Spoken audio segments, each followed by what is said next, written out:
এখন বাজে ভোর 3:30 মতো। আমি 3টের সময় উঠে রেডি হয়ে নিয়েছি, স্নান করে নিয়েছি। এখন আমি যাব নৈহাটি, আর তারপরেই মায়াপুরে যাওয়ার কথা আছে। তো দুই জায়গাতে একসাথে ঘুরে আসবো। আর কে কে যাচ্ছি না যাচ্ছি সবটাই তোমাদের সাথে শেয়ার করবো।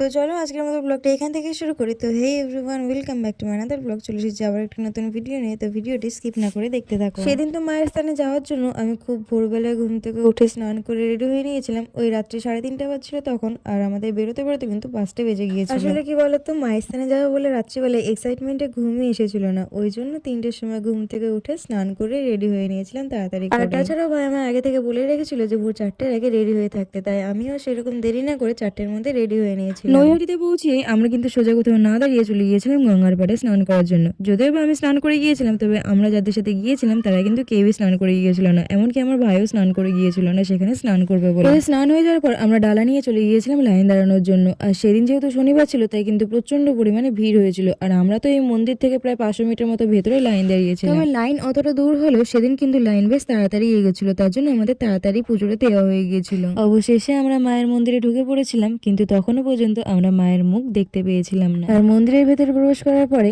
আলাদা একটা শান্তি, একটা অনুভূতি কাজ করছিল, যেটা কাউকে বলে বোঝানোর মতো না। আর এই যে ইনিই হলেন আমাদের মিষ্টি মা, আমাদের বড় মা, যিনি সবার মনের কথা শোনেন এবং নীরবে তাদের সাহায্য করেন এবং পাশে থাকেন। আর সাথে মাথায় হাত দিয়ে বলেন, আমি তো আছি, তোদের চিন্তা কিসের, তোদের ভয় কিসের। এই তো 2 মাস আগের কথা, যেদিন মায়ের কাছে প্রথম যাই, সেদিন মায়ের পুজো দিতে পেরেছিলাম না ঠিকই, তবে অঝরে কেঁদেছিলাম আর বলেছিলাম পরের বার যেন অবশ্যই হাসি মুখে আসতে পারি। মা সেদিন শুনেছিলেন আমার কথা, রেখেছেন আমার কথা।